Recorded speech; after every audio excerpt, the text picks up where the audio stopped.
Señora Patricia, llevo 6 meses queriendo decirle esto, y ya no puedo callarme más. Esas 7 palabras, dichas en voz baja junto al mostrador de la farmacia, a las 4:17 de la tarde de un jueves, lo cambiaron todo. Doña Rosa giró lentamente el monitor hacia mí, señaló la pantalla con un dedo tembloroso y me miró de la manera en que se mira a alguien justo antes de darle una noticia terrible. Y en ese instante, algo dentro de mí supo, antes de que mis ojos pudieran leer lo que estaba escrito, que había pasado 3 años creyendo una mentira. No me desmoroné sobre el mostrador. No le pedí que repitiera lo que había dicho. Soy Patricia Morales. Tengo 61 años y pasé 32 de ellos como enfermera en una escuela primaria del centro de Guadalajara. Conozco un historial médico como otras personas conocen la cara de sus hijos. Y los nombres que vi en esa pantalla los reconocí de inmediato. Reconocí para qué sirven. Y reconocí, con una certeza fría que me recorrió desde la nuca hasta los talones, que ninguno de esos medicamentos era para el dolor físico. En exactamente 4 días, mi nuera Valeria recibiría una visita que no esperaba. Y lo que vino después sacudiría los cimientos de lo que yo creía que era mi familia. Afuera, la tarde olía a lluvia reciente. Ese olor a tierra mojada y jacarandas que siempre me recuerda a mi madre, a las tardes de Guanajuato cuando yo era niña y el mundo parecía tener un orden claro. La farmacia estaba iluminada con esa luz blanca y fría de los lugares donde todo se supone que debe ser preciso y sin sombras. Sonaba de fondo una música suave, instrumental, de esas que nadie realmente escucha, pero que siempre están. Había olor a desinfectante y a cartón de cajas recién abiertas. Y yo estaba ahí, con mi bolsa de tela color terracota colgada del brazo. La misma que llevo a todos lados desde hace 12 años, la que me regaló Ernesto en nuestro último aniversario, esperando recoger los medicamentos de mi nuera, como había hecho cada primer jueves de los últimos 36 meses. En la boca tenía el sabor del café que me había tomado apurada antes de salir. En las manos, el frío del aire acondicionado que siempre me aprieta los nudillos en invierno. Y en el pecho, nada fuera de lo normal. La tranquilidad sencilla de quien cree que está haciendo lo correcto. Eso es lo que más me cuesta recordar ahora, lo tranquila que estaba. Pero antes de continuar, si estás escuchando mi historia, me gustaría pedirte algo pequeño. Revisa si ya estás suscrito al canal y deja tu me gusta. Y dime en los comentarios desde dónde del mundo me estás escuchando hoy. De verdad quiero saber hasta dónde han llegado estas palabras. Me llamo Patricia Morales. Tengo 61 años y vivo sola en el mismo departamento del barrio de Analco donde crié a mi hijo Carlos, desde que llegué de Guanajuato a los 23 años, siguiendo a Ernesto, el hombre con quien me casé y a quien amé durante 34 años, hasta que un infarto silencioso se lo llevó una mañana de enero, hace ya 6 años. Ese enero me dejó con el departamento lleno de su ropa, con el café que nadie tomaba, con el silencio de los domingos. Pero eso es otra historia. Carlos tiene 38 años. Es contador. Serio, meticuloso, con esa costumbre de acomodar todo en fila que le viene directo de su padre. Cuando conoció a Valeria, hace 9 años, yo me alegré de verdad. Era una mujer con estudios, con carácter, con esa energía de quien sabe exactamente lo que quiere. Me pareció que completaba lo que a Carlos le faltaba: espontaneidad, movimiento, vida. Pero hay una línea muy delgada entre espontaneidad y capricho. Y yo tardé demasiado tiempo en aprender a verla. Hace 3 años, Valeria fue diagnosticada con fibromialgia, dolor crónico generalizado, le explicó su médico. Días de cansancio profundo, noches sin descanso real, una fatiga que, según ella, le impedía hacer las cosas más simples. Yo, que había pasado toda mi carrera viendo cómo el dolor silencioso desgasta a las personas, la creí sin dudar. Me ofrecía a ayudar, como madre, como enfermera, como la mujer que Ernesto me enseñó a ser. Y así comenzó todo. Cada primer jueves del mes, yo recogía los medicamentos de Valeria en la farmacia del señor, a 3 cuadras de su casa. Doña Rosa, que atiende ahí desde antes de que pusieran el letrero nuevo, ya me conocía de nombre. Me guardaba los pedidos, Me preguntaba por Carlos. A veces me ofrecía un vaso de agua cuando hacía calor. Era una rutina pequeña, de esas que uno ni cuenta cuando las hace porque parecen tan normales como cerrar la llave del gas al salir. 36 veces lo hice, sin falta, con gusto. Hasta ese jueves a las 4:17 de la tarde, cuando doña Rosa me llamó hacia el extremo del mostrador con una voz que no era la suya. Déjame ser precisa en esto. Doña Rosa es una mujer que lleva 20 años detrás de ese mostrador. La he visto manejar a clientes difíciles con una calma que yo envidio. Nunca la había visto perder la compostura. Esa tarde, mientras me hacía señas con la mano para que me acercara, sus dedos no estaban quietos. ¿Pasa algo?, le pregunté. No contestó de inmediato. Miró hacia la puerta de entrada como asegurándose de que no hubiera nadie cerca. Luego bajó la voz hasta casi desaparecer. Señora Patricia, hay algo que necesito mostrarle. Llevo 6 meses sin atreverme, pero esta mañana pasó algo que me hizo pensar que usted tiene derecho a saber. El corazón me dio un vuelco. No sé explicar bien por qué. No había ningún motivo racional todavía. Y sin embargo, algo en su tono me erizó los brazos bajo la manga de mi blusa. Giró el monitor hacia mí. 32 años de enfermería no se olvidan. Los nombres en la pantalla los reconocí antes de terminar de leerlos. Reconocí las dosis. Reconocí las familias farmacológicas. Y reconocí, con ese frío que viene de saber algo que no se puede de saber, que ninguno de esos medicamentos, ninguno, era para tratar el dolor físico. Ninguno. Levanté los ojos hacia doña Rosa. Ella me miraba con esa expresión de quien ya sabe que hizo lo correcto al hablar, pero aún espera ver si la otra persona va a sostenerse o a caer. ¿Cuánto tiempo lleva usted recogiendo estos medicamentos?, me preguntó con suavidad. 3 años, respondí, y mi propia voz me sonó extraña, plana, como la voz de alguien que acaba de entender algo y todavía no sabe qué hacer con eso. Asintió despacio. Señora Patricia, dijo en voz muy baja, hay algo más que necesita ver. Al final del historial. Señaló hacia las últimas líneas de la pantalla. Y ahí, en esos registros, vi algo que no tenía ninguna explicación que yo pudiera construir en ese momento. Algo que abría una pregunta tan grande, tan oscura, que me quedé quieta con los ojos fijos en la pantalla sin poder mover ni los labios. Cerré los dedos alrededor de mi bolsa de tela. Sentí el tejido áspero contra las palmas. Respiré. Y en ese segundo, sin decir una sola palabra, tomé una decisión. Pero para que entiendas lo que hice a continuación, necesitas entender cómo llegué hasta ese mostrador. Porque esta historia no empieza en esa farmacia. Empieza mucho antes. Empieza en una cena de Navidad, hace exactamente 3 años y 4 meses. Cuando Valeria dijo algo que yo escuché, sonreí y guardé sin darle importancia. Ojalá lo hubiera guardado diferente. Todo tiene un momento exacto en que empieza. No el instante dramático, no la crisis visible. Hablo de ese momento quieto, sin testigos, en que una cosa pequeña dice algo importante y nosotros decidimos no escucharla. Ese momento en que la vida nos habla en voz baja y nosotros, por comodidad, por miedo, o simplemente porque no queremos que sea verdad, bajamos el volumen. El mío fue el 25 de diciembre, a las 9:47 de la noche, en la sala de la casa de Carlos y Valeria, entre el olor a pavo y canela y el sonido de villancicos en volumen bajo. Las luces del árbol parpadeaban en verde y dorado. Los platos del postre todavía estaban sobre la mesa. Yo lavaba los vasos en la cocina mientras los demás seguían conversando.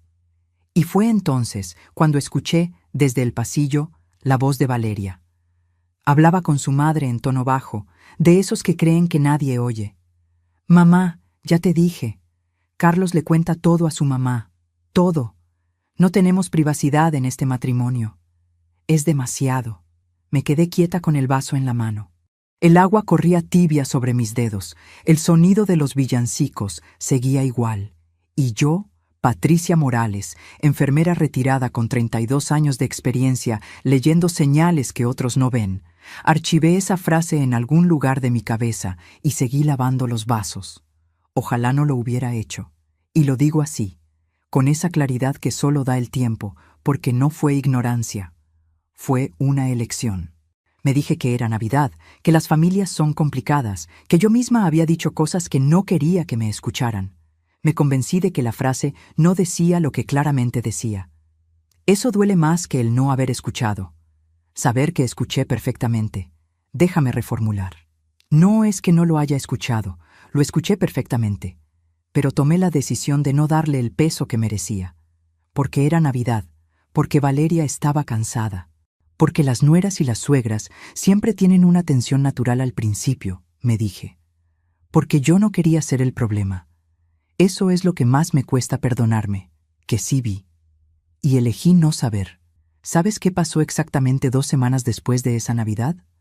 El 8 de enero, un martes, Carlos me llamó a las 7:15 de la mañana. Me dijo que Valeria había ido al médico y que tenían noticias. Acordamos vernos para cenar esa misma noche. Llegué con un guiso de lentejas y el corazón algo apretado, sin saber bien por qué.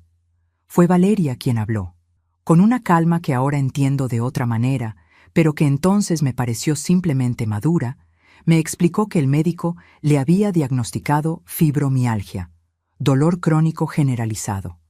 Días buenos y días malos, dijo. Algunas mañanas podría estar perfectamente bien, y otras no podría ni levantarse. El diagnóstico es clínico. No hay un examen que lo confirme ni lo niegue, añadió, como recitando lo que le habían explicado. Así que tendremos que aprender a vivir con la incertidumbre. Yo asentí. Reconocí la condición de inmediato. En 32 años de enfermería había visto fibromialgia muchas veces. Sabía exactamente cómo se vivía con ella y cómo afectaba a quienes estaban alrededor. Es una condición real, compleja, que varía de persona a persona y que muchas veces los demás no comprenden precisamente porque no siempre se ve desde afuera. Eso también lo sabía. Por eso no dudé. Carlos me miraba con ojos de quien necesita que su madre le diga que todo va a estar bien. Y yo se lo dije. También le dije a Valeria que contara conmigo para lo que necesitara, sin imaginar entonces qué tan literalmente lo tomaría. Ahora bien, necesito contarte algo sobre ese primer jueves en que recogí los medicamentos de Valeria, porque hay algo que vi en esa farmacia, hace 3 años, que guardé en un cajón de mi mente y no volví a abrir, hasta la tarde del jueves pasado. Pero antes de llegar a eso, déjame contarte lo que pasó en el Día de las Madres. Porque sin ese día no entenderías por qué tardé tanto en abrir ese cajón. Era el segundo domingo de mayo, hace ya 3 años. Yo me desperté a las 7:30 de la mañana con esa sensación que tiene el Día de las Madres cuando tus hijos viven lejos, mezcla de esperanza y de miedo a que el teléfono no suene tan temprano como uno quisiera. El teléfono no sonó. A las 9:00 les mandé un mensaje a Carlos. «Buenos días, hijo». Visto. Sin respuesta. A las 11:15 llamé. Timbró 3 veces y entró al buzón. Entre las 11:15 y la 1:30 de la tarde me mantuve ocupada. Revisé la cocina, acomodé cosas que no necesitaban acomodarse. Limpié una mancha en el fregadero que tampoco estaba tan sucia. Hice lo que hacen las personas cuando esperan algo y no quieren que se note que están esperando. A la 1:30, cuando ya el guisado que había preparado olía demasiado a comida sola en mesa grande, Carlos por fin contestó. Su voz tenía ese tono de quien está en un lugar con ruido de fondo y habla a medias. «Mamá, qué bueno que llamas. Estamos en el brunch del Hotel Las Fuentes. Después te marco. ¿Bueno?» Colgué. Me senté en la silla que siempre fue de Ernesto y miré el guisado. El vapor ya no salía. Las flores que yo misma me había comprado la semana anterior, porque me las compro yo desde que Ernesto se fue, para no esperar, estaban en el centro de la mesa. Había puesto 2 lugares, el mío y uno vacío, por costumbre o por esperanza, no lo sé bien. Comí sola. El guisado estaba frío, el refresco sin gas, y el silencio de esa mesa era el más pesado que he sentido en años. No lo dije a nadie. Le di a mi hijo sus mejores años viéndolo crecer. Le di a su matrimonio mi silencio cuando ella hablaba de mí en los pasillos. Le di mis domingos cocinando para que no gastaran de más. Le di mis jueves, sin falta, yendo a esa farmacia. Le di mis tardes cuando enfermaron los niños de los vecinos de al lado, y Valeria necesitaba quien los llevara al médico porque ella no podía ese día. Le di mi orgullo cada vez que callé en lugar de decir lo que pensaba. Le di incluso ese día de las madres sin reclamar nada, y él me dio 30 segundos de llamada desde un brunch de hotel. Pero ya llegaré a eso. Lo que vino 15 días después del Día de las Madres fue algo que yo no esperaba. A las 10:20 de una mañana de martes, Valeria me llamó. No Carlos, ella. Patricia, soy Valeria. ¿Tienes un momento? La voz era diferente, más suave, casi pequeña. Me invitó a comer. Un restaurante de manteles blancos en la zona de Providencia, de esos que Ernesto y yo solo íbamos en aniversarios. Mesas separadas, velas en el centro aunque fuera de día, el tipo de lugar donde uno baja la voz sin que nadie lo pida. Quiero disculparme por lo del Día de las Madres, me dijo en cuanto nos sentamos. Carlos no me dijo que no te había avisado del brunch. Cuando me di cuenta, ya era tarde. Me siento muy mal. Sus ojos estaban húmedos, genuinamente húmedos, o eso me pareció. Respiré hondo, lista para decirle que no era necesario, que yo entendía, que las cosas pasan, que sí, que la perdonaba, que empezábamos de cero. Y sentí, por un instante, que tal vez la tensión entre nosotras era solo un malentendido de comunicación, que Valeria no era mala persona, que yo había sido demasiado sensible, que a veces las suegras proyectamos miedos que no tienen nada que ver con la realidad.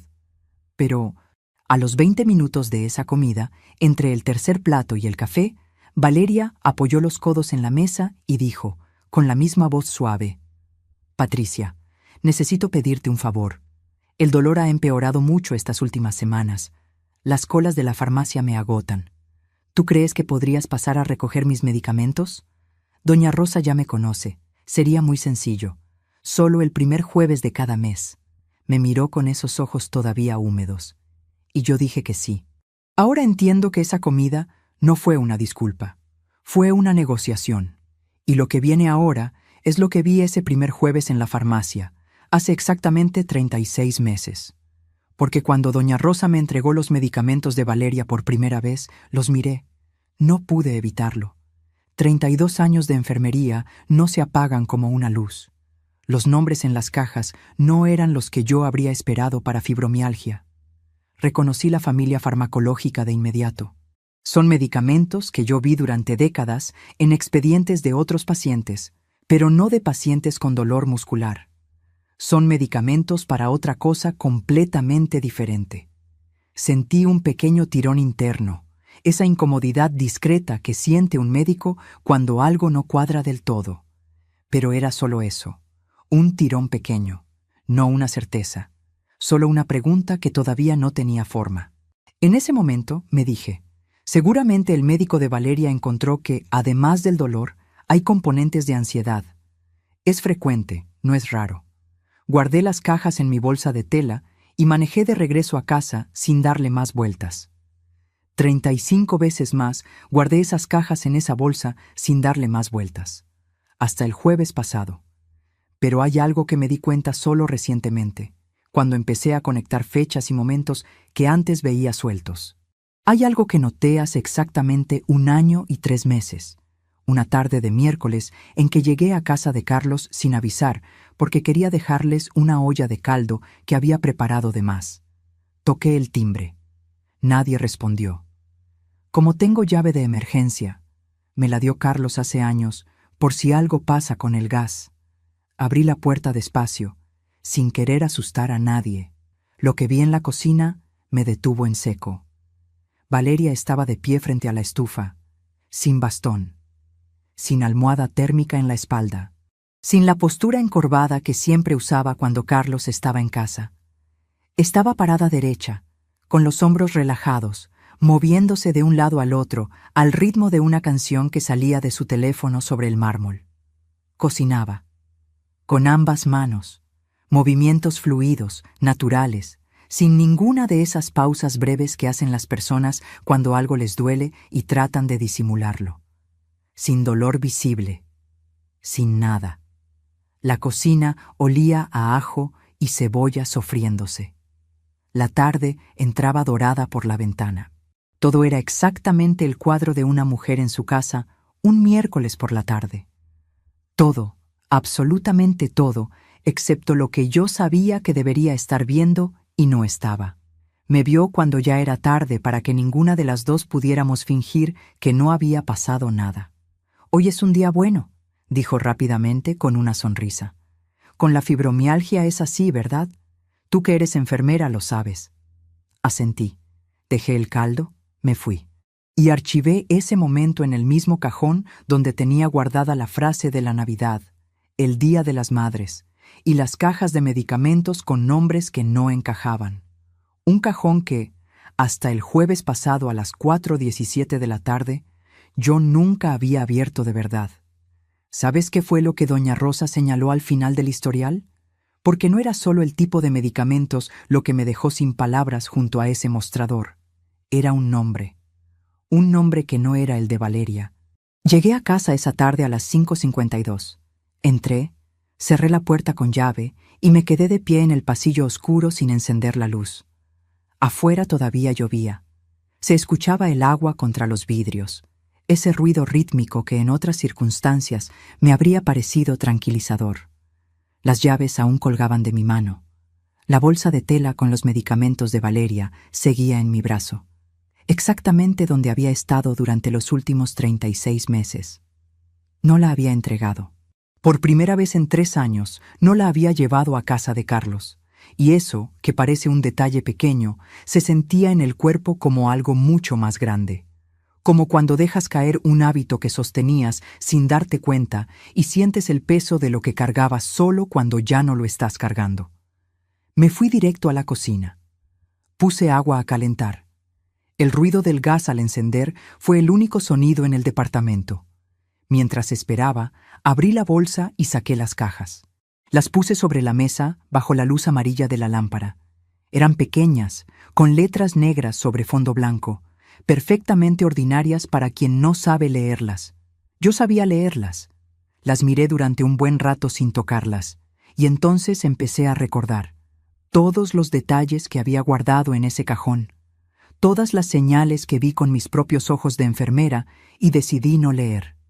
El café olía a café. La lluvia seguía cayendo. Y yo, sentada sola en la mesa donde Ernesto y yo habíamos desayunado durante 34 años, empecé a reconstruir los últimos 3 años como quien ordena un rompecabezas al que antes le faltaban piezas. El problema es que cuando por fin encuentras la pieza que faltaba, el cuadro completo no siempre es el que esperabas ver. Solo faltaban 4 días para que todo cambiara. Y hay algo que necesito contarte antes de seguir. Algo que pasó hace exactamente 1 año y 9 meses, y que en ese momento decidí explicarme de otra manera. Era el 14 de septiembre. Un miércoles. Me levanté a las 6:10 de la mañana con un mareo que no era mareo normal. Soy enfermera. Reconozco la diferencia entre un mareo por levantarse rápido y un mareo que dice algo. Me senté en el borde de la cama, respiré y el cuarto siguió dando vueltas. Me tomé la presión, 170/100. Alta, demasiado alta. Llamé a Carlos a las 6:47 de la mañana. No contestó. Le mandé un mensaje. Hijo, amanecí mal, la presión alta. No es urgencia, pero me asustó. Visto a las 7:02. Sin respuesta. A las 8:30, quien contestó fue Valeria. No Carlos. Ay, Patricia, qué pena, pero es que Carlos tiene una presentación importantísima hoy en la mañana. Ya sabes cómo es. ¿Ya tomaste algo? ¿Tienes tu medicamento de la presión a la mano? Le dije que sí. Qué bueno, descansa y avísanos cómo sigues. Bueno, colgó. Y yo me quedé sentada en el borde de la cama con el teléfono en la mano, escuchando el silencio del departamento que de pronto me pareció más grande que de costumbre. El cuarto de Ernesto, la silla, la mancha de humedad en la pared del baño que llevo años pensando en reparar. Todo igual. Solo yo, con la presión en 170 y nadie que fuera a preguntar cómo seguía al mediodía. No preguntó si necesitaba que alguien fuera. No ofreció llevarme al médico. No llamó de nuevo ese día para saber cómo estaba. Carlos tampoco. Me enteré 3 días después, de manera casual, que esa mañana Valeria no tenía ningún compromiso, que Carlos sí tenía su presentación, eso era verdad, pero Valeria estuvo en casa todo el día con su teléfono, con su cocina, con sus horas libres, a 3 cuadras de donde yo estaba sola con la presión alta, y eligió no moverse. Me quedé con esa información guardada en el cajón, como todas las demás. ¿Sabes qué fue lo que más me dolió de ese día? No que no vinieran. Era mi presión arterial, no una emergencia grave. Lo entendía. Lo que me dolió fue el tono. Esa voz de quien ya resolvió el asunto antes de terminar la frase. Esa eficiencia tan fría que no deja espacio para preguntarse si la otra persona necesita algo más que una respuesta. Doña Rosa, cuando vio esos registros en la pantalla, me dijo algo que no entendí del todo en ese momento, pero que ahora me resuena diferente. Me dijo: «Señora Patricia, he visto muchas historias detrás de este mostrador. Hay familias donde alguien sufre de verdad, y hay familias donde alguien aprende muy rápido qué documentos necesita para que los demás no pregunten. En ese momento no supe exactamente qué quería decir con eso. Ahora sí. Pero para que entiendas la segunda cosa que me mostró en esa pantalla, necesitas entender primero lo que pasó en la fiesta de cumpleaños de Carlos, hace 1 año y 4 meses. El 22 de noviembre. Sábado. Carlos cumplía 37 años. Fue en un restaurante en la colonia americana. Mesa larga, familia de los 2 lados, amigos de Carlos del trabajo. Yo llegué a las 2:15 de la tarde con el regalo que había elegido con cuidado. Una pluma fuente de plata que tenía grabada la fecha en que Carlos aprobó su examen de contador. Ernesto había prometido regalársela cuando llegara ese día, y cuando Ernesto murió, prometí yo. La había guardado 12 años en una caja de zapatos forrada de terciopelo azul en el fondo del closet. 12 años esperando el momento correcto. Verla en las manos de Carlos esa tarde fue lo más cerca que me he sentido de Ernesto desde que se fue. Valeria estaba diferente esa tarde, animada. Se reía con la familia de Carlos, me presentó con sus amigas como mi suegra Patricia, que es enfermera retirada y sabe de todo. Me sirvió agua antes de que yo lo pidiera. En un momento, cuando yo estaba contando una historia de Carlos de niño que hizo reír a todos, Valeria me miró con algo que parecía cariño genuino y dijo: «Patricia, en serio, qué suerte tiene Carlos de tener una mamá así». Me fui de esa fiesta pensando que me había equivocado en todo, que Valeria no era la persona que mis instintos me decían que era, que la tensión entre nosotras era un malentendido mío, producto de ser suegra, de tener miedo a perder a mi hijo, de ser una mujer mayor que no sabía soltar. Me fui pensando que todo iba bien, y lo que sentí en el carro de regreso a casa fue algo que reconozco ahora como peligroso, el alivio de quien decide creer lo que quiere creer. Ese alivio que se instala tan rápido, tan cómodo, que uno no quiere revisarlo por miedo a que se vaya. Exactamente 4 días después, el 26 de noviembre a las 11:40 de la mañana, Valeria le dijo a Carlos, en una discusión que él me contó sin querer esa misma noche, que mi presencia en su vida era demasiado intensa y que los domingos en casa de tu mamá son un compromiso que ya no tenemos por qué mantener. 4 días, desde el cumpleaños hasta esa frase. 4 días. Del qué suerte tiene Carlos de tener una mamá así, al ya no tenemos por qué mantener ese compromiso. 4 días para que la misma persona dijera 2 cosas completamente distintas con la misma boca. Y yo había creído la primera. Eso también lo guardo. Porque lo que pasó ese domingo que siguió a esa discusión, el 1 de diciembre a las 3:15 de la tarde, fue que Carlos me llamó con una voz que yo reconocí de inmediato. Esa voz que tiene cuando repite algo que alguien más le dijo y él todavía está procesando si lo cree. «Mamá, creo que necesitamos espaciarnos un poco. Valeria dice que los dos estamos muy dependientes el uno del otro, que no es sano, que yo necesito poner límites». «¿Poner límites con tu mamá?» «No así, mamá. No lo tomes a mal. Solo danos tiempo». Colgué con calma. Puse el teléfono sobre la mesa como si hubiera sido una conversación normal. Y ahí sí, sin que nadie me viera, sin que nadie escuchara, me permití sentir lo que esa frase me costaba. No lloré. Me quedé quieta mirando el teléfono sobre la mesa y dejé que la frase se acomodara dentro de mí con todo su peso. A veces las heridas necesitan espacio antes de que uno pueda mirarlas de frente.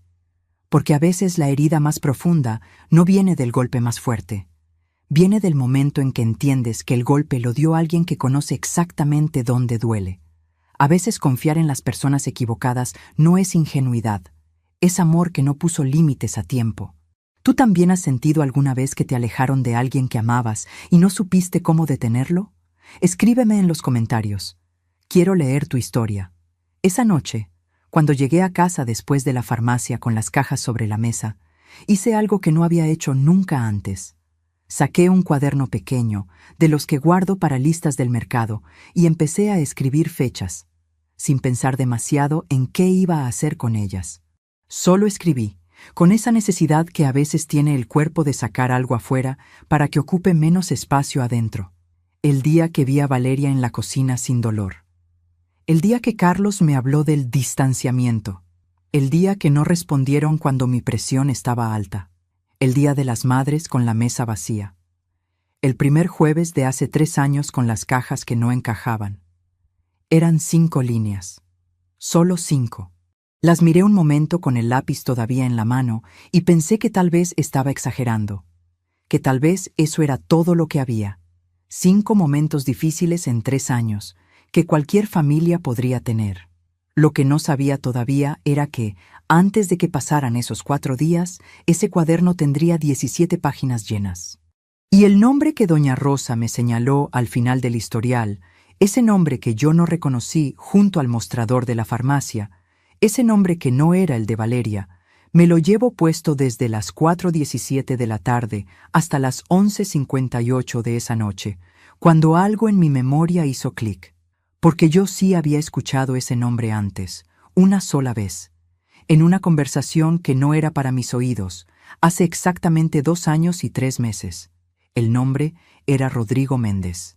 Eso fue lo que recordé a las 11:58 de esa noche, sentada en la cocina con el cuaderno abierto frente a mí y las cajas de medicamentos todavía sobre la mesa.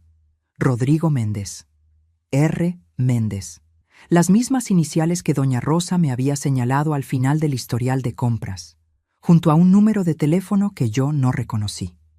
Hay nombres que uno escucha y olvida en segundos, y hay nombres que duermen en algún lugar de la memoria durante años, esperando el momento exacto en que algo los despierte. Este había esperado 2 años y 3 meses. Lo había escuchado 2 años y 3 meses antes. Una tarde de agosto, en casa de Carlos, mientras yo esperaba en la sala y Valeria hablaba por teléfono en el cuarto con la puerta entornada. Afuera el calor de agosto pegaba fuerte y yo había ido a llevarles una sandía del mercado, de las que tienen la carne roja y brillante que a Carlos le gustan desde niño.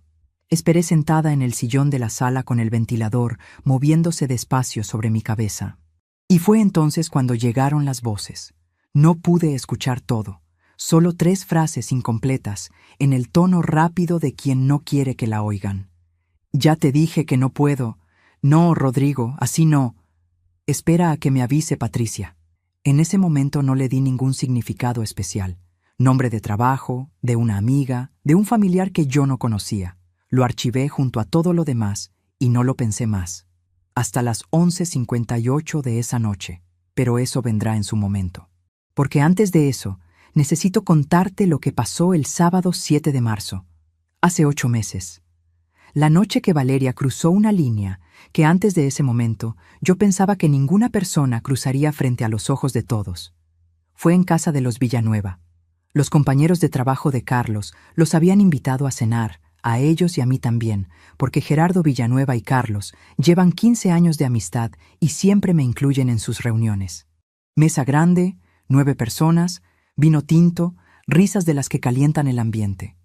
Yo llevaba la misma blusa azul marino que Ernesto decía que me hacía ver más joven. Me la pongo pocas veces, solo cuando quiero sentirme bien. Esa noche quería sentirme bien. Todo iba tranquilo hasta los postres. Gerardo, que es un hombre que llena cualquier silencio con historias, empezó a contar el caso de un conocido cuya mamá le marcaba cada 2 horas para saber qué estaba comiendo. El típico chiste familiar que todos entienden y nadie toma en serio. Risas generales, nada fuera de lo normal. Y entonces Valeria levantó la copa, sonrió al grupo y dijo: «Ay, Gerardo, eso no es nada. A ver si algún día les cuento lo que es tener una suegra que te manda mensaje para saber a qué hora vas a lavar los platos. Y si no contestas en 10 minutos, llama al hijo». Risa general. Yo estaba sentada a su derecha, a menos de 30 centímetros. Lo suficientemente cerca para escuchar perfectamente. Lo suficientemente cerca para que ella lo supiera. Continuó. Y si el hijo tampoco contesta, manda un audio de 4 minutos explicando por qué los platos se deben lavar antes de las 9 de la noche. Más risas. Alguien dijo: «¡Ay, qué dramática!». Otra persona dijo: «Todas las suegras son iguales». Carlos miraba su vaso de vino. Yo no dije nada. Levanté mi copa, tomé un sorbo. Sonreí hacia Gerardo porque Gerardo no tenía ninguna culpa. Y adentro, en ese lugar donde guardamos las cosas que no le mostramos a nadie, algo se apagó. No de golpe, como una luz que cortan, sino despacio, como una vela que termina de consumirse. Ese tipo de apagado que es definitivo precisamente porque no hace ruido. No el cariño. No todavía. Lo que se apagó fue la última duda que yo tenía sobre si lo que sentía era exagerado. Después de la cena, cuando salimos al estacionamiento y el aire de la noche tenía ese frío fino de los meses entre invierno y primavera, Carlos caminó a mi lado mientras Valeria se adelantó con los Villanueva. Me tomó del brazo y me dijo en voz baja: «Mamá, no le hagas caso. Estaba tomada y tú sabes cómo se pone». Lo miré. Su perfil bajo la luz del estacionamiento. 38 años. Mi hijo. El niño que dormía abrazado a un osito café que todavía guardo en el closet. Y en ese segundo tuve que tomar una decisión silenciosa. Decirle lo que sentía de verdad, o protegerlo de una conversación para la que ninguno de los dos estábamos listos esa noche. «Sí, hijo», le dije. «Qué buena noche». Y caminé hacia mi coche con la cabeza en alto. No lloré en el estacionamiento, no lloré manejando. Llegué a casa, entré, cerré y me fui directo al cuarto de Ernesto, porque yo le sigo llamando así al cuarto que era nuestro. No puedo evitarlo. Y me senté en el borde de la cama en la oscuridad. El cuarto olía a madera y a ese perfume suave que quedó impregnado en las sábanas hace años y que yo nunca he querido lavar del todo. Me quedé ahí sin moverme, con las manos sobre las rodillas y el silencio apoyado encima como algo con peso. Entonces sí lloré, en silencio, sin que nadie me viera, porque la dignidad no es no sentir el golpe. La dignidad es decidir dónde te doblas. 3 días después de esa cena, el martes 10 de marzo, llegó a mi puerta un ramo de flores, girasoles, que son mis favoritas. La tarjeta decía: «Para Patricia, con cariño, Valeria». Me quedé con los girasoles en la mano un momento largo. Olían a esa mezcla de verde y sol que tienen los girasoles frescos, ese olor que no se parece a ningún otro. Y por un instante, solo por un instante, quise que fueran exactamente lo que parecían. Respiré hondo. Pensé, tal vez se arrepintió de verdad. Tal vez esa noche fue una torpeza, el vino, el grupo, la necesidad de quedar bien con los demás. Tal vez Valeria tenía sus propias inseguridades y yo era la más fácil de alcanzar. Tal vez todo lo que yo sentía era una acumulación de malentendidos que podíamos resolver si hablábamos con honestidad. Puse los girasoles en el jarrón de vidrio que está sobre la mesa del comedor. Los miré durante la cena y decidí que llamaría a Valeria al día siguiente para agradecerle. Llamé a las 10:15 de la mañana del miércoles. Carlos contestó: «Mamá, qué gusto. ¿Todo bien?». Le pregunté si podía hablar con Valeria para agradecerle las flores. Hubo un silencio de 2 segundos, muy breve, casi invisible. «Las flores las mandé yo, mamá. Pensé que te alegrarían». Eso fue todo. Un silencio de 2 segundos que lo dijo todo. Colgué despacio. Fui al comedor. Miré los girasoles en el jarrón. Seguían igual de amarillos, igual de frescos, igual de hermosos. El problema no eran las flores. El problema era lo que yo había querido que significaran. Los coloqué en el pasillo oscuro, lejos de la mesa del comedor. No los tiré porque eran de Carlos y Carlos no tenía la culpa. Pero no podía verlos en el lugar donde como. Valeria conducía un automóvil que había cambiado hacía apenas 4 meses. Uno de esos SUV plateados de los que brillan demasiado bajo el sol. Yo lo vi estacionado frente a la farmacia 2 semanas antes, cuando fui a recoger los medicamentos de rutina. Valeria bajó del lado del conductor con unos lentes de sol que yo no le había visto antes. Ropa deportiva de marca, la clase que no se compra en tiendas normales. Ese mismo mes, cuando le pregunté a Carlos si podían acompañarme a una revisión médica porque el médico me había pedido que no manejara sola después del procedimiento, su respuesta fue: «Mamá, este mes está muy apretado el dinero. Valeria está con reposo y los gastos se nos juntaron». Apretado. Yo volví sola del médico en taxi. 40 minutos de camino, con el brazo todavía con el vendaje del procedimiento, mirando por la ventanilla los mismos árboles que siempre están ahí, indiferentes, sin importarles nada. El taxista tenía la radio encendida con una canción que yo no conocía.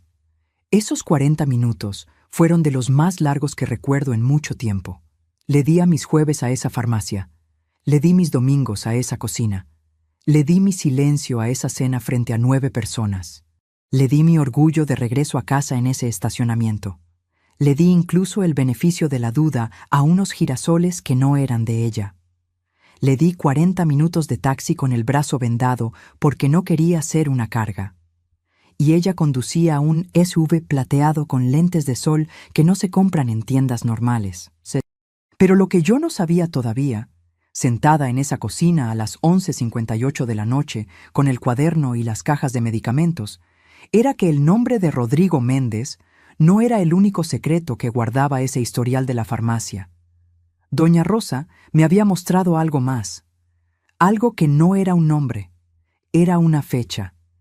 Y esa fecha, cuando la vi en la pantalla, me hizo entender que lo que Valeria había construido durante 3 años no era solo una mentira sobre el dolor, era una estructura, planificada, con principio, con capas, con más de una persona involucrada, de esas que no se construyen en un momento de desesperación, sino en muchos momentos pequeños, uno sobre otro, con la paciencia de quien sabe exactamente lo que está haciendo.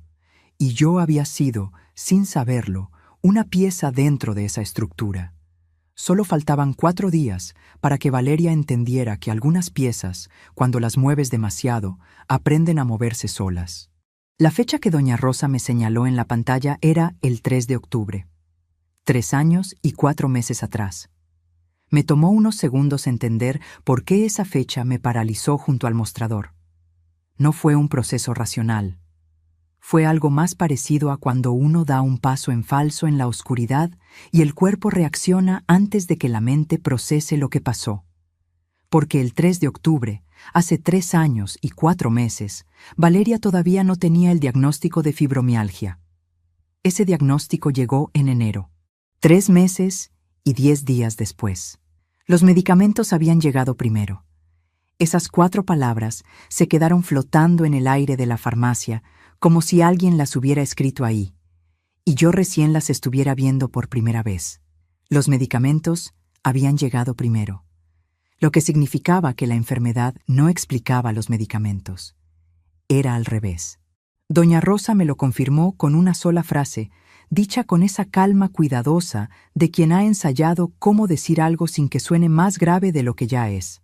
Lo que me llamó la atención, señora Patricia, es que el primer pedido fue mucho antes de que llegara la receta del médico especialista.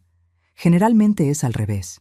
Me apoyé en el mostrador, no porque fuera a desmayarme, sino porque necesitaba que algo firme estuviera debajo de mis manos en ese momento.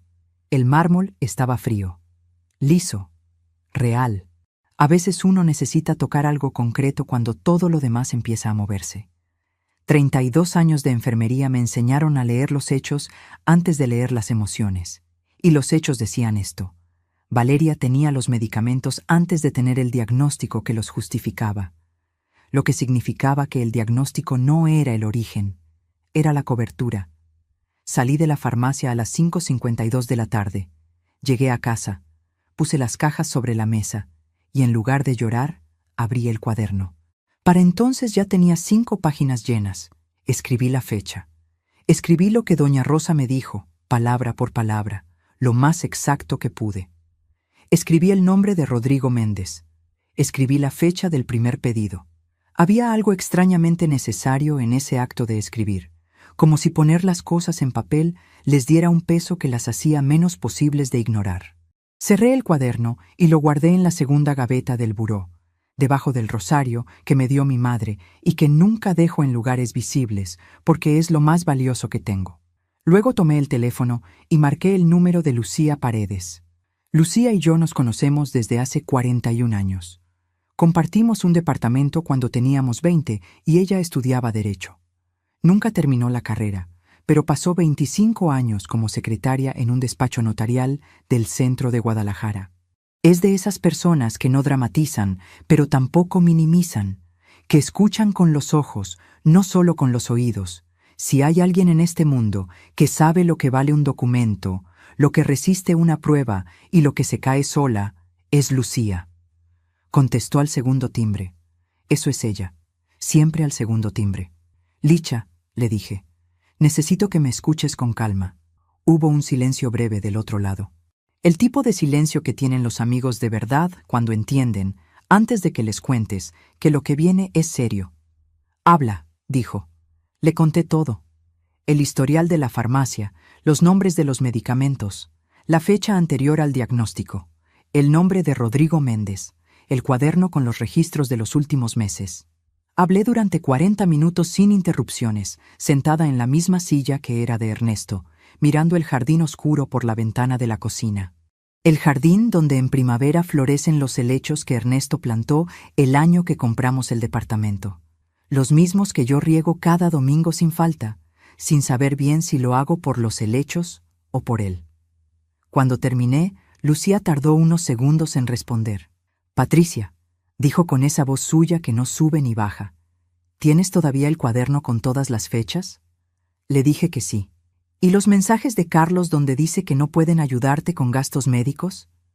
Los tenía guardados. Nunca borré un mensaje de Carlos. Nunca. Ni los buenos ni los que duelen. Bien, escúchame con atención. Lo que tienes ahora es un conjunto de indicios.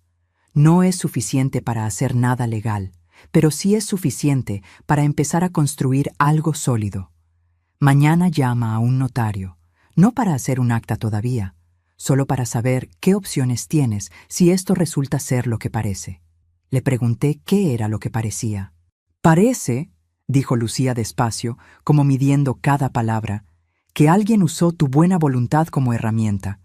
Y Patricia, cuando alguien hace eso de manera sistemática, con fechas, con estructura, con nombres ajenos involucrados, eso tiene nombre.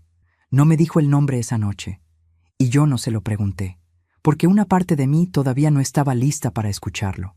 Hay verdades que uno necesita digerir por partes, como cuando la comida está muy caliente y uno espera antes del primer bocado. No por cobardía, sino por respeto a lo que se viene. Colgué a las 9:23 de la noche. Guardé el teléfono. Y en ese momento, mientras te cuento todo esto, me pregunto desde dónde podrías estar escuchándome. Escribe el nombre de tu ciudad en los comentarios. Me encantaría saber hasta dónde están llegando estas palabras.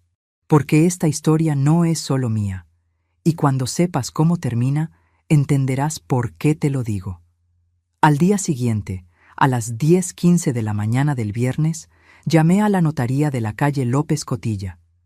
Pedí una cita con el licenciado Herrera, quien había llevado los trámites del testamento de Ernesto.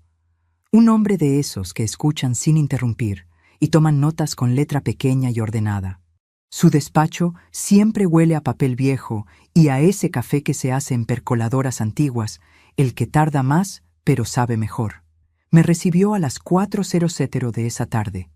Entré con el cuaderno, con los mensajes impresos que Lucía me había aconsejado llevar, y con la claridad de quien ya pasó la noche más larga y sobrevivió.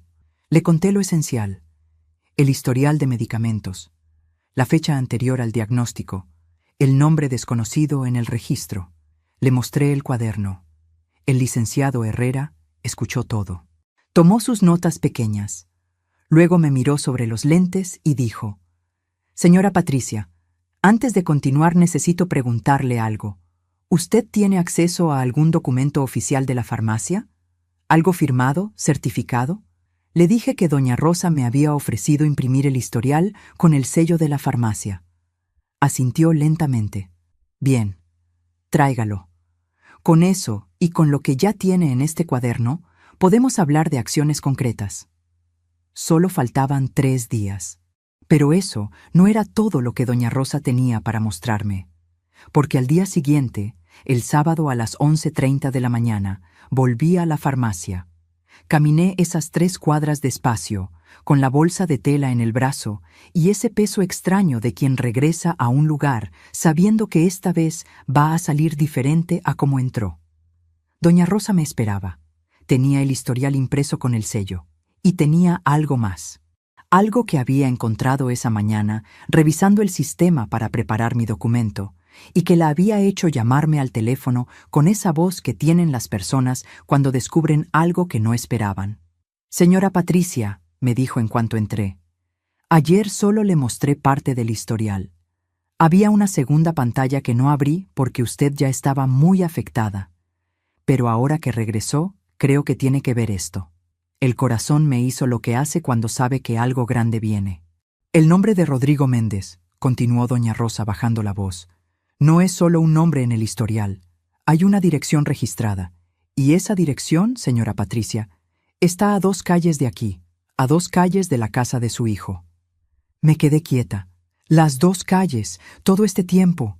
Me había sentado a esa mesa de la Navidad, había lavado esos vasos, había cocinado esos guisos.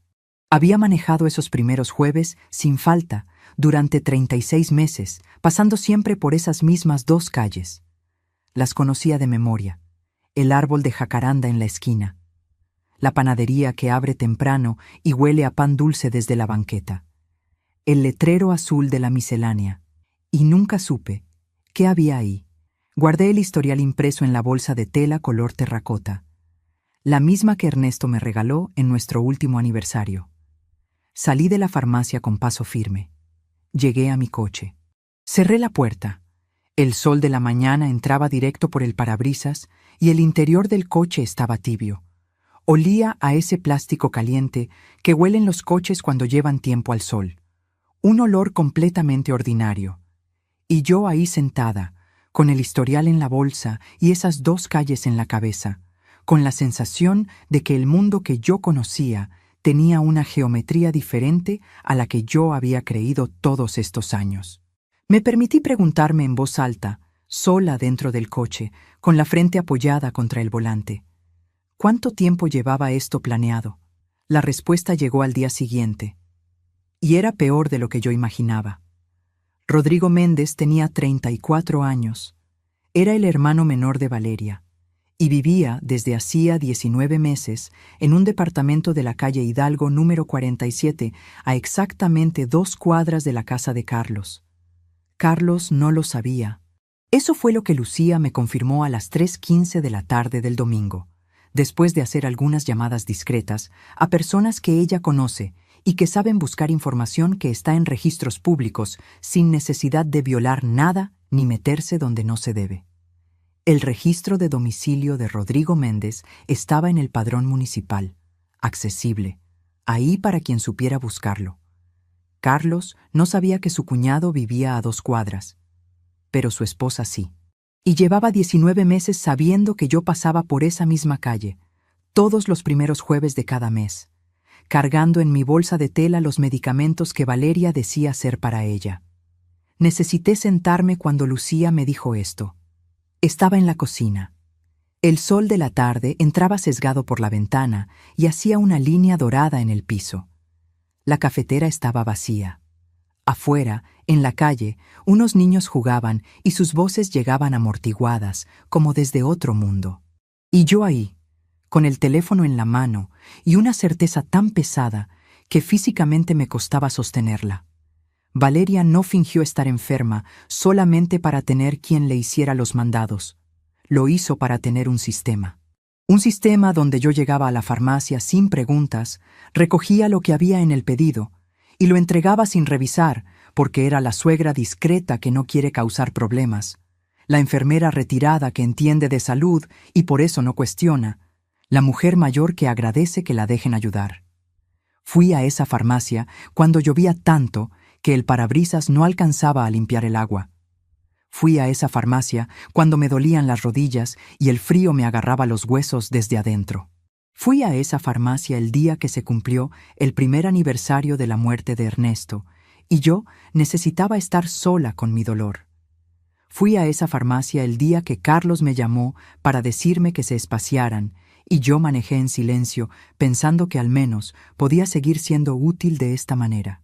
Fui 36 veces, sin fallar una sola, sin preguntar, sin sospechar, sin saber que cada vez que salía de esa farmacia con la bolsa en el brazo, estaba siendo pieza de algo que nadie me pidió permiso de hacer. Eso fue lo que más me costó digerir. No la mentira. Las mentiras duelen, pero uno aprende a reconocerlas. Lo que me costó fue entender que mi propia disposición a ayudar, mi propio amor, había sido estudiada, calculada y utilizada como herramienta. ¿Sabes qué fue lo primero que hice después de colgarle a Lucía? No llamé a Carlos. Todavía no. Abrí el cuaderno. Ya tenía 17 páginas. Saqué el historial impreso que me dio doña Rosa con su sello. Saqué los mensajes de Carlos impresos. Saqué 4 fotografías que yo misma había tomado en los últimos meses sin saber exactamente por qué. La primera, de la calle Hidalgo, con el número 47 visible, tomada distraídamente un jueves cuando estacioné a media cuadra porque no había lugar. La segunda, de un mensaje de Valeria, donde decía textualmente: Patricia, recuerda que el jueves tienes que recoger el pedido completo. Son 2 cajas esta vez. La tercera, del perfil de Facebook de Valeria, donde el 12 de agosto había publicado una fotografía en un spa de lujo en Puerto Vallarta con el texto: recargando energías. A veces el cuerpo necesita un descanso total. Ese mismo mes, Carlos me había dicho que no podían invitarme a comer el Día del Padre porque el dinero estaba muy ajustado. La 4ª fotografía era la más reciente. La había tomado yo misma 3 días antes, sin saber todavía lo que significaba. Era una foto del letrero de la farmacia, con la fecha del día visible en el horario de la entrada. Evidencia. 32 años de enfermería me enseñaron que la diferencia entre una sospecha y una certeza está en los documentos. Tenía documentos. Esa tarde del domingo volví a la notaría. El licenciado Herrera me esperaba. Le llevé todo: el cuaderno, las fotos, los mensajes impresos, el historial certificado y la información del domicilio de Rodrigo Méndez en el padrón municipal. Lo puse sobre su escritorio con la misma calma con que en 32 años puse expedientes sobre los escritorios de los médicos que necesitaban saber algo urgente. El licenciado lo revisó todo despacio. Sus notas pequeñas se multiplicaban. El reloj de la pared marcó las 5:30. Luego las 6:00. La luz del despacho era cálida y olía a papel y a madera vieja, de esos olores que transmiten solidez. Yo esperé sin moverme. Cuando levantó la vista, dijo: Señora Patricia, lo que usted tiene aquí es suficiente para sostener una conversación formal. No con un juez todavía, pero sí con su hijo. Le pregunté qué recomendaba. Que hable con Carlos antes que con nadie más. Él tiene derecho a saber lo que está pasando en su propio matrimonio antes de que esto llegue a otras instancias. Si usted quiere, podemos elaborar un acta notarial simple que dé fecha cierta a estos documentos, para que quede constancia de cuándo usted tuvo conocimiento de todo esto. Firmamos el acta a las 6:47 de la tarde del domingo. Al salir de la notaría, el cielo estaba naranja y morado, de esos atardeceres que en Guadalajara duran exactamente lo suficiente para que uno los vea y piense en algo importante. Me quedé un momento en la banqueta con los papeles bajo el brazo. El aire olía a tierra húmeda y a fritangas del puesto de la esquina. Los semáforos cambiaban, la gente pasaba. Mañana sería el día. Pero esa noche, antes de dormir, abrí el Facebook en mi teléfono. No soy de redes sociales, lo sabe quien me conoce. Pero Lucía me había dicho que revisara el perfil de Valeria. La publicación más reciente tenía 3 días. Era una foto desde un restaurante de manteles blancos, mesa para 2, 2 copas de vino. El texto decía: celebrando pequeñas victorias con quien más quiero. La foto tenía 73 comentarios, corazones, felicitaciones. No era Carlos quien estaba en esa foto. Reconocí la cara del hombre sentado al otro lado de la mesa. No porque lo conociera personalmente, sino porque Lucía me había enviado esa tarde, desde los registros públicos, la fotografía del documento de domicilio de Rodrigo Méndez. Era él. Valeria había publicado esa foto con la privacidad abierta. Cualquiera podía verla. Tomé captura de pantalla, la guardé en la carpeta que había creado esa tarde en mi teléfono, la que se llamaba simplemente con la fecha de hoy. Luego apagué la pantalla y puse el teléfono boca abajo sobre la mesita del buró. En el cuarto de Ernesto, con el rosario en la mano y el silencio de las 11:40 de la noche envolviéndome, tomé la decisión más difícil y más necesaria que había tomado en años. Mañana llamaría a Carlos, no para destruir nada, no por rabia, sino porque una madre que calla cuando su hijo necesita saber la verdad no lo está protegiendo. Lo está abandonando de una manera que él todavía no puede ver. Y yo había prometido ante Dios, el día que nació Carlos, que nunca lo abandonaría. Las promesas que se hacen ante Dios no tienen fecha de vencimiento. Cerré los ojos. El rosario estaba tibio entre mis dedos, y dormí, por primera vez en muchos días, con la tranquilidad extraña de quien ya tomó la decisión más difícil y sabe que no hay vuelta atrás. Mañana sería el día. Llamé a Carlos a las 8:17 de la mañana del lunes. Contestó al tercer timbre con esa voz de quien todavía está entre el sueño y el día. «¿Mamá? ¿Todo bien?» Le dije que sí, que todo estaba bien, que necesitaba verlo, que viniera solo, sin avisar a nadie, y que era importante. Hubo un silencio de 4 segundos. «¿Qué tan importante, mamá?» «Carlos», le dije con la misma voz con que alguna vez le expliqué que su papá estaba en el hospital. Esa voz que los hijos reconocen antes de procesar las palabras. «Ven, por favor». Llegó a las 10:43.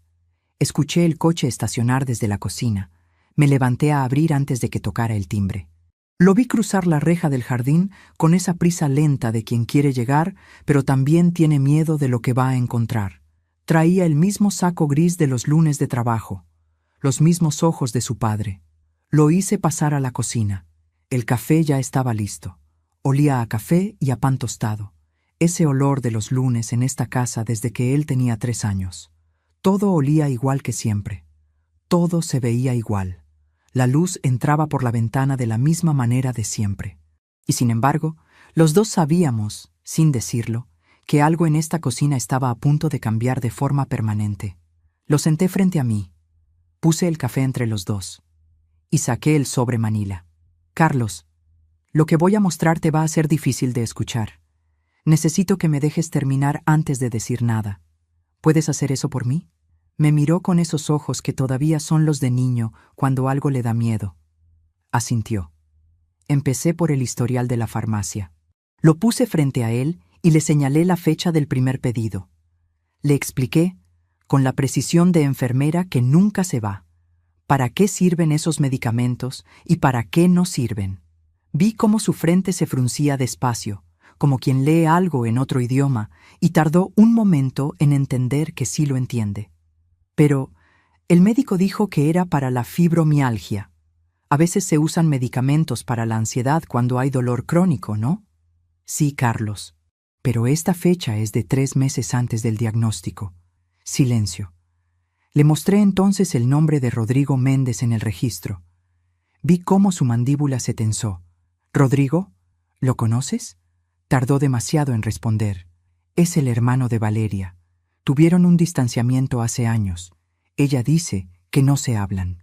Abrí el sobre Manila y saqué la segunda hoja. Era la información del padrón municipal. La dirección de la calle Hidalgo, número 47. La fecha de registro, 19 meses atrás. Carlos leyó la dirección. Una vez, 2 veces. Eso está a 2 cuadras de mi casa. No era una pregunta. Le puse en la mano la captura de pantalla de la publicación de Facebook. La foto del restaurante de manteles blancos. Las 2 copas. La cara de Rodrigo Méndez al otro lado de la mesa. La fecha, 3 días atrás. El texto, celebrando pequeñas victorias con quien más quiero. El color se fue del rostro de mi hijo en cuestión de segundos. Vi ese proceso como se ve el sol cuando se mete detrás de una nube gruesa, gradual, inevitable, frío. Sus manos sobre la mesa estaban completamente quietas, sus labios apretados. El café seguía ahí, sin que ninguno de los dos lo hubiera tocado. Afuera, en la calle, pasó un camión repartidor y el ruido del motor llenó la cocina por un momento. Luego volvió el silencio. «Voy a llamarla», dijo Carlos con una voz que yo no le había escuchado nunca. Plana, sin temperatura. Le dije que era su decisión, que yo estaría aquí. Marcó desde su teléfono. La escuché contestar del otro lado, aunque no pude oír las palabras, solo el tono. Ese tono despreocupado de quien contesta sin saber lo que viene. Carlos habló poco. Le dijo que viniera, que era urgente, que no podía explicarlo por teléfono, que viniera ya. Llegó en 22 minutos. Escuché sus pasos en el jardín antes de que tocara el timbre. Pasos rápidos. Ya sabía que algo estaba mal, aunque no supiera exactamente qué. Abrí la puerta antes de que tocara. Me miró. Y en el segundo exacto en que me vio a mí, con el sobre Manila en la mano y esa calma que a veces asusta más que el enojo, algo en sus ojos cambió. Algo pequeño. Un ajuste, como quien recalibra su expresión en tiempo real. «Patricia», dijo con voz uniforme. «¿Qué pasa?» Entré sin responder. La hice pasar a la cocina. Carlos estaba de pie junto a la ventana, no en su silla. De pie, con los papeles en la mano. Lo que siguió lo voy a contarte exactamente como ocurrió, porque es importante que entiendas que en esta cocina no hubo gritos desde el principio. No los hubo porque yo no los permití y porque Carlos tampoco es de ese tipo de hombres.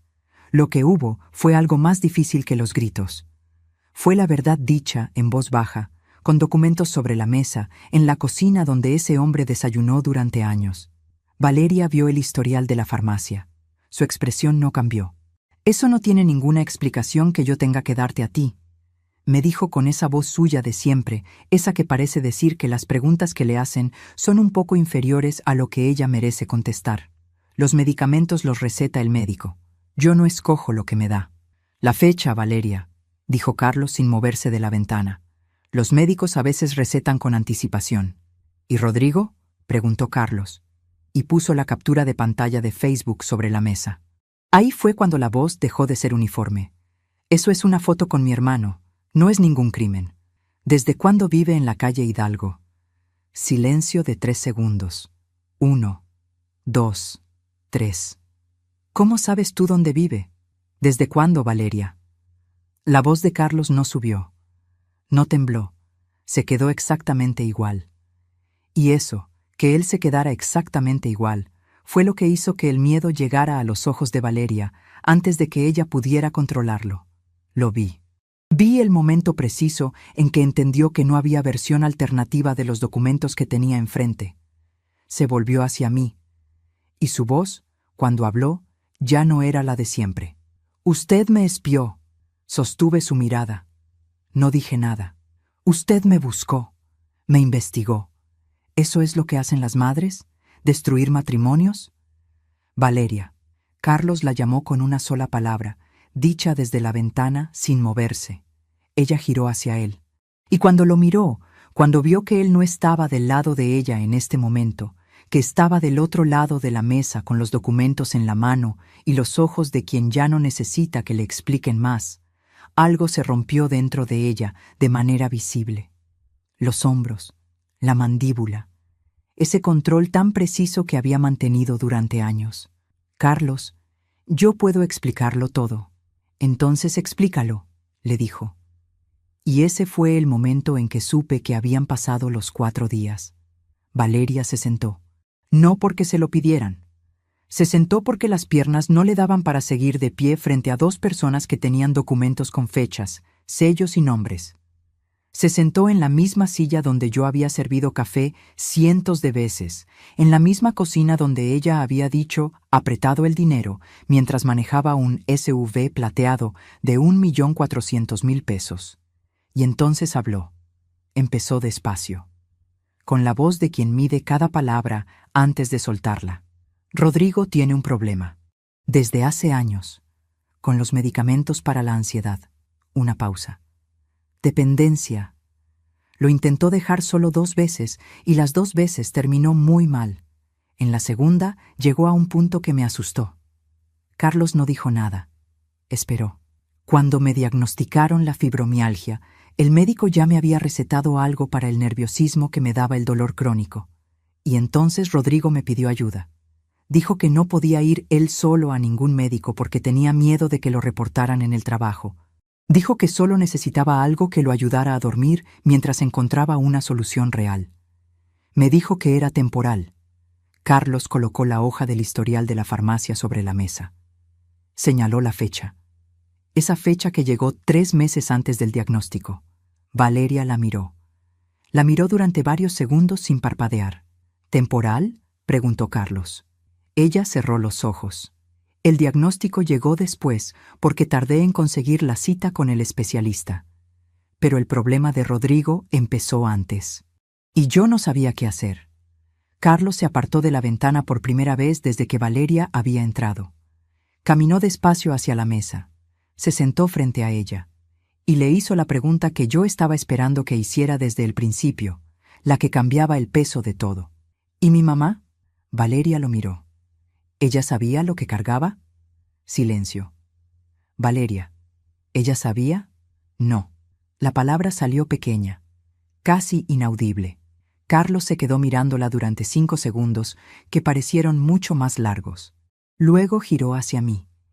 Y en sus ojos había algo que yo no había visto en mucho tiempo. No era rabia, no era lástima, era reconocimiento. El tipo de reconocimiento que viene cuando uno entiende, de golpe, cuánto tiempo llevaba sin ver algo que siempre estuvo ahí. «Mamá», dijo con una voz que se rompió en la última sílaba. Estiré la mano sobre la mesa. La puse sobre la suya. No dije nada, porque a veces las madres saben cuándo el silencio sostiene mejor que las palabras. Valeria habló durante 20 minutos más. Contó que Rodrigo vivía a 2 cuadras porque ella lo había ayudado a alquilar ese departamento después de que su esposa lo dejó y perdió su trabajo. Que no se lo había dicho a Carlos porque sabía que Carlos no lo aprobaría. Que el plan siempre fue que Rodrigo encontrara un tratamiento formal y que todo se regularizara. Que nunca pensó que esto llegaría hasta aquí. Cada frase que decía cerraba una pregunta. Y cada pregunta cerrada abría otra más profunda. «¿Cuánto tiempo más ibas a mantener esto?», le preguntó Carlos. Ella no contestó. «¿Cuántos meses más iba a ir mi mamá a esa farmacia sin saber lo que llevaba?». «Carlos, yo nunca quise...». «¿Cuándo ibas a decirme que mi cuñado vive a 2 cuadras de mi casa y que tiene un problema serio que yo no sé cómo está?».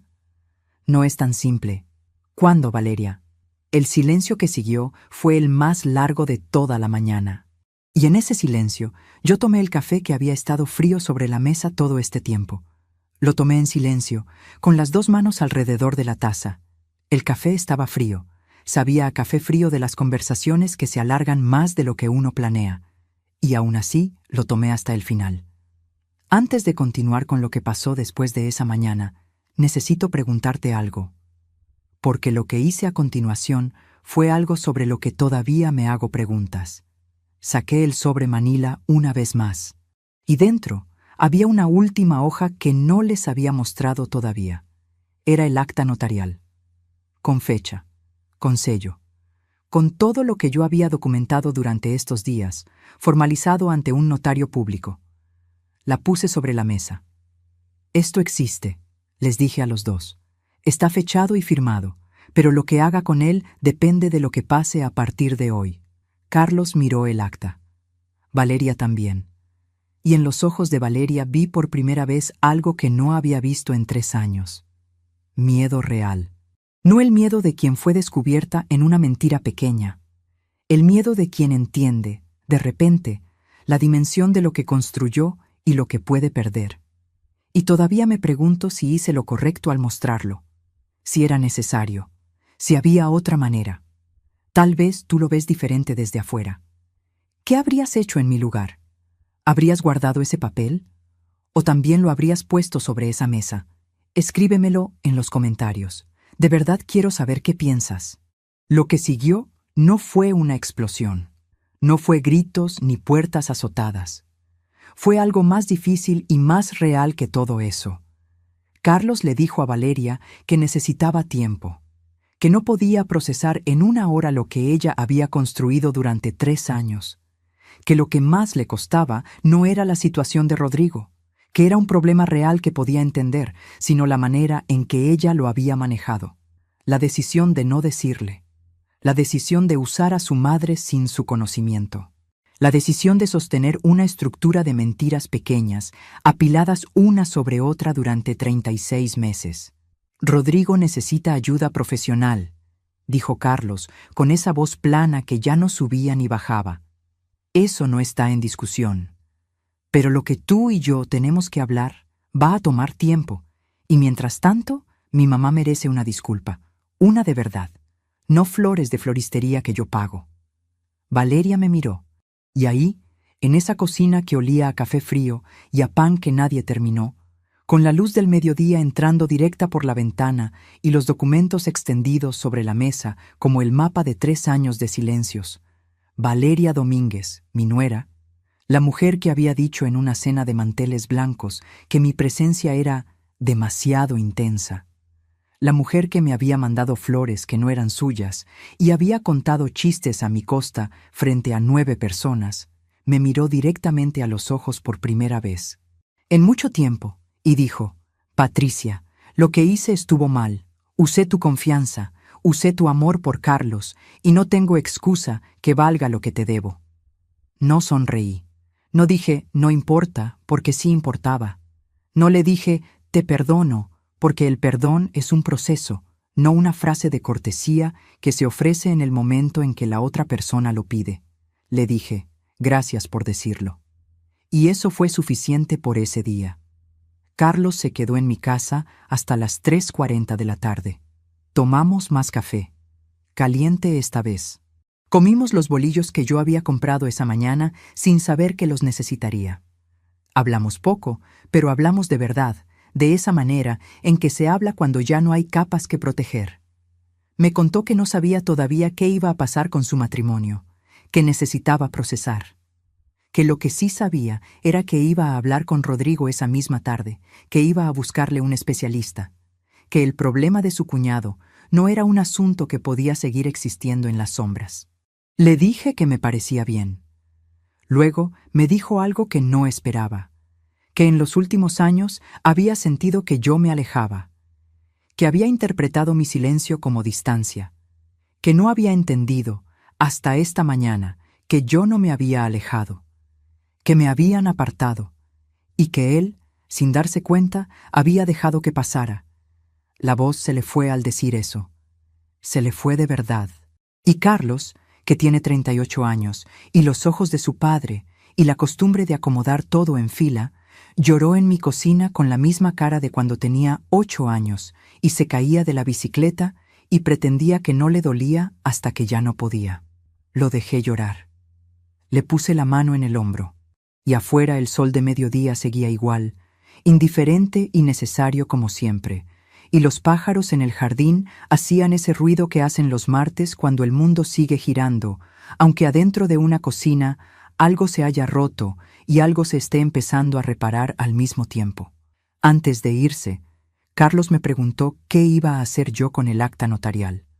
Le dije que por ahora la iba a guardar, que no había sacado ese papel para destruir nada, que lo había sacado para que los tres en esa cocina entendiéramos que lo que había pasado durante 3 años tenía peso, tenía fechas, tenía nombre, que no era una exageración de suegra, que no era sensibilidad excesiva de mujer mayor, que era real y que estaba documentado.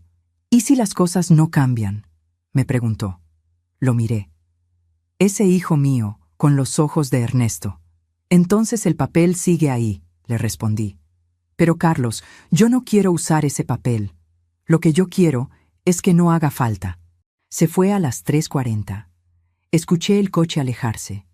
Recogí las tazas, lavé los platos, guardé el sobre manila en la gaveta del buró, junto al rosario de mi madre, y la cocina quedó en silencio. El mismo silencio de siempre, pero diferente. Como cuando termina una tormenta y el aire no huele igual que antes de que empezara. Afuera, los pájaros seguían. Han pasado 4 meses desde esa mañana en mi cocina. Carlos habló con Rodrigo esa misma tarde.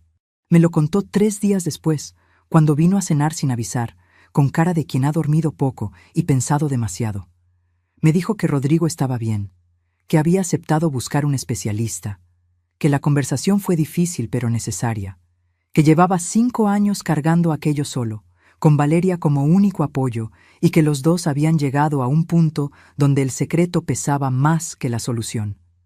5 años. No 3 como yo creía. 5. Cuando Carlos me dijo eso, algo en mi forma de ver esta historia cambió de lugar, porque de repente vi a Valeria de otra manera, no con el mismo enojo, no perdonando todo, que perdonar no es borrar, sino con algo más complejo que cualquiera de esas dos cosas. Vi a una mujer que amó a su hermano de la única manera que supo, que fue la manera equivocada, y que en el proceso arrastró a todos los que la rodeaban hacia adentro de un secreto que nunca les pidió permiso de cargar. No la justifica, pero la hace humana. Y a veces entender es el primer paso de algo que todavía no tiene nombre, pero que con el tiempo se va convirtiendo en algo parecido a la paz. Lo que Valeria y Carlos están construyendo ahora es su asunto. No es mío de contar, porque no es mío de vivir. Eso es algo que aprendí tarde, pero bien, que hay puertas en las que uno puede tocar, pero que cruzarlas no está en nuestras manos. Lo que sí está en mis manos es lo que soy ahora. Y lo que soy ahora es diferente a lo que era hace 4 meses. Sigo siendo Patricia Morales. Tengo 61 años. Vivo en el mismo departamento del barrio de Analco. Sigo tomando café en la silla de Ernesto. Sigo guardando el rosario de mi madre en la segunda gaveta del buró. El sobre manila con el acta notarial sigue ahí también, debajo del rosario, porque guardarlo no significa usarlo. Significa que aprendí a no borrar lo que fue real. Pero hay algo que cambió. Algo que no es visible desde afuera, pero que yo siento cada mañana cuando me levanto y me miro en el espejo antes de salir. Dejé de encogerme. No me había dado cuenta de cuánto espacio yo había aprendido a no ocupar. De cuántas veces había guardado una opinión para no causar incomodidad. De cuántas veces había comido sola en una mesa con 2 cubiertos porque tenía miedo de que si reclamaba, me alejaran más. De cuántas veces había interpretado mi propio silencio como virtud, cuando en realidad era miedo disfrazado de paciencia. 32 años de enfermería me enseñaron a cuidar a los demás con precisión, pero nadie me enseñó a cuidarme a mí con la misma precisión. Ese fue mi error, no el único, pero sí el más mío. Hay algo que le digo a toda mujer de mi edad que me escucha. El amor que no se dice no desaparece, pero tampoco llega. Yo amé a mi hijo en silencio durante años, pensando que el amor silencioso era el amor maduro. Y el amor silencioso a veces es solo eso, silencio. Hay que aprender a hablar, no a gritar, no a reclamar a los 4 vientos, sino a decir con la misma calma con que uno lleva un historial médico a un médico: esto pasó, esto me dolió, esto necesita cambiar. Carlos viene a cenar los domingos, otra vez, sin que nadie se lo exija. Viene porque quiere, que es la única razón válida para venir a ningún lado. La semana pasada, mientras lavábamos los platos juntos después de cenar, me dijo algo que llevo guardado desde entonces con más cuidado que el acta notarial y que el rosario y que todo lo demás. Me dijo, «Mamá, ¿cómo no me di cuenta antes?» Le contesté lo que creo de verdad. Porque te enseñé a confiar, y la persona que enseña a confiar no siempre puede enseñar también a desconfiar. Eso lo tiene que aprender uno solo. Se quedó callado un momento. Luego asintió. Y seguimos lavando los platos. Todo termina en los platos. Las familias, los matrimonios, los malentendidos, las reconciliaciones. Todo pasa en algún momento por una cocina, por un lavaplatos, por ese momento sencillo donde dos personas hacen juntas algo ordinario y en esa ordinariedad encuentran lo que no supieron decirse con palabras. Si hay algo que este tiempo me dejó, es esto. La sangre no es una garantía. La familia no es un contrato que se firma una vez y no se revisa. La familia se construye todos los días, con acciones pequeñas y con la disposición de mirarse a los ojos cuando es incómodo hacerlo. Quien te quiere de verdad te busca cuando estás bien y también cuando no lo estás. Quien te quiere de verdad no necesita que encogues para caber en su vida. Y si algún día mis nietos escuchan esto, quiero que sepan algo que ojalá aprendan antes que yo. El respeto no viene con la sangre, viene con las decisiones de cada día. Y cuando alguien elige una y otra vez no verte, no escucharte, no considerarte, eso también es una decisión. Y tú tienes derecho a responder a esa decisión con la tuya propia. Guardo el rosario de mi madre, guardo la silla de Ernesto, guardo los domingos de Carlos, y guardo también esto, que es lo más difícil de guardar pero lo más necesario. La tarde que doña Rosa giró el monitor hacia mí y me dijo con voz temblorosa, «Señora Patricia, esto no es lo que usted cree». Tenía razón. No era lo que yo creía. Los medicamentos no eran lo que yo creía. La enfermedad no era lo que yo creía. El distanciamiento no era lo que yo creía. Pero tampoco era lo que yo creía lo que soy yo. Yo creía que era una mujer mayor que ya había vivido lo mejor. Que lo que quedaba era acompañar, servir, no estorbar. Que la vida principal era la de los demás y la mía era el fondo del cuadro. Eso sí que no era lo que yo creía. Doña Rosa tenía más razón de la que ella misma sabía. Y si tú, que me estás escuchando ahora mismo, tienes en la mente el nombre de alguien que te encogió, que te hizo sentir que ocupabas demasiado espacio, que convirtió tu amor en herramienta, sin pedirte permiso, quiero que sepas esto. Verte es el primer paso. Y ya lo diste, porque aquí estás, escuchando la historia de una mujer de 61 años que aprendió tarde, pero aprendió bien. La siguiente vez que alguien te diga que no eres lo que crees ser, míralos a los ojos.